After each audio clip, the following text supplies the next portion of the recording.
Hey sports fans, it was a 50-50 week for Philly sports. One Philly team won, one lost. Let's start with the great news of the Philadelphia Union taking first place in the Eastern Conference. Daniel Gazdag's late first half goal gave the Philadelphia Union a 1-0 win over Orlando City Saturday night. Prior to Gazdag's goal, the best chance for Philadelphia came in the 27th minute when Julian Carranza pounced on a bad back pass and attempted to chip Orlando's goalie Pedro Galice from near the center circle. Galice raced backward to cover the Lions' goal, but Carranza's chip sailed just right of the post. Galice did not register a save on the night. Philadelphia won their fourth corner kick of the first half, and the resulting corner was headed on by Jacob Glenzis for Gazdag to flick home in the 39th minute. The Lions carried much of the action throughout the first half, but failed to get a shot on Union goalkeeper Andre Blake until the 45th minute. The second half saw Orlando City continue to pressure the Union en route to pumping in 19 crosses, but they could not manage to test Blake. His defense was a big help, blocking 5 shots for the game. He finished with 1 save on 1 shot on goal. Final score, Union 1, Orlando City 0. Good luck to the Philadelphia Union in their next match against the Houston Dynamo on Saturday. The Cubs' Yan Gomes hit 2 home runs. Drew Smyly tossed 6 sharp innings, and the Chicago Cubs completed a 3-game sweep with a 4-3 victory over the Philadelphia Phillies on Sunday. Gomes led off the third with the first of his 2 shots off Bailey Forter to give Chicago a 1-0 lead. Christopher Morel's RBI double, his NL rookie leading 26 extra base hit, made it 2-0.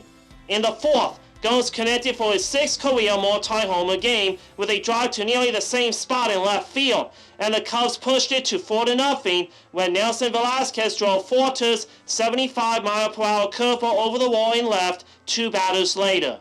Cubs starter Drew Smyly had a perfect game going into the 5th when Bryson Star hit a 2-out double to left center that just eluded a dive from center fielder Christopher Morel.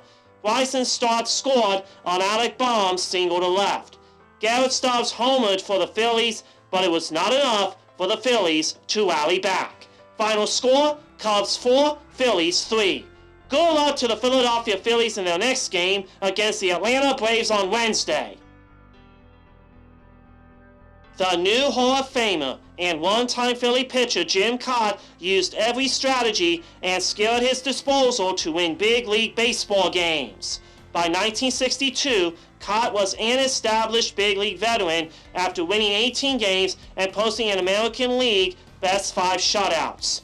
Kaat led the Twins to the 1965 World Series with an 18-11 record, then started games 2, 5, and 7 of the Fall Classic against the Dodgers, going 1-2 with a 3.77 earned run average in Minnesota's 7-game loss.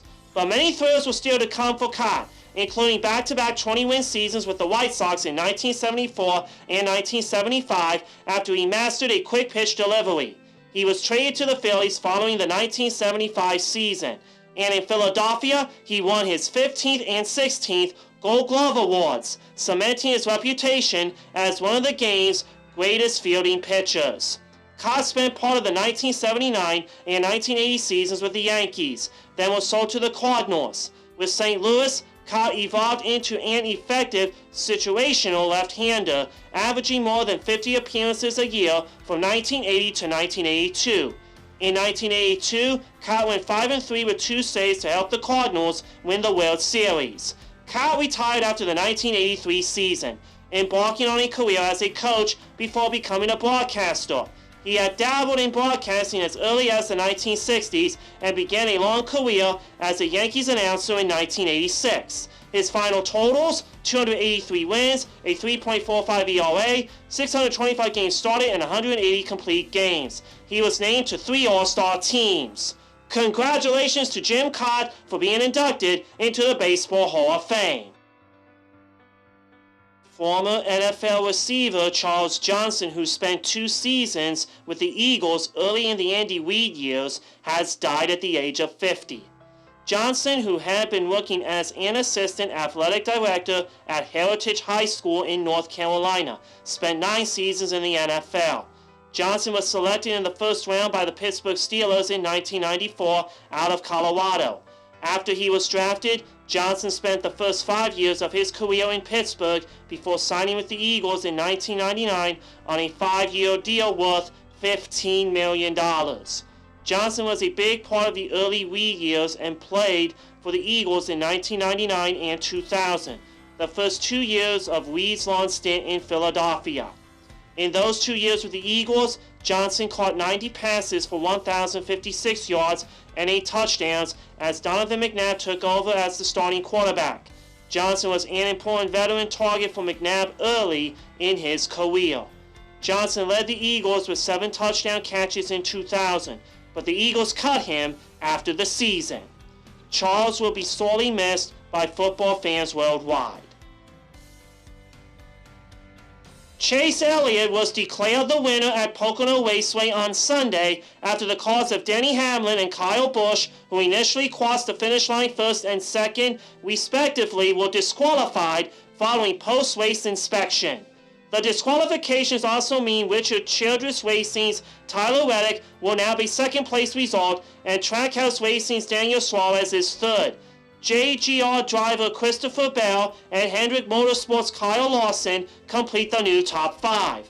Hamlin was involved in another high-profile incident on a restart with 18 laps remaining, colliding with season rival Ross Chastain while vying side-by-side for the race lead. And even then, Hamlin's crew chief Chris Gabehart kept reminding him of a tenuous fuel situation in the closing laps. But Hamlin kept the field at bay on the ensuing restart with 13 laps remaining and crossed first before his car failed post-race tech. Congratulations to Chase Elliott for winning Pocono Raceway. Why is the Pocono Raceway called the Tricky Triangle? The answer, because of its irregularly shaped triangle course that features 3 turns of varying degrees. That is a wrap. You can check me out on my podcast at Stefan Sports Radio, or through the podcast app, or this YouTube channel. And you can listen to me on Saturday nights at 6 o'clock on 1360 WNJC in Cherry Hill. Thank you for watching, and see you next time on Let's Talk Sports.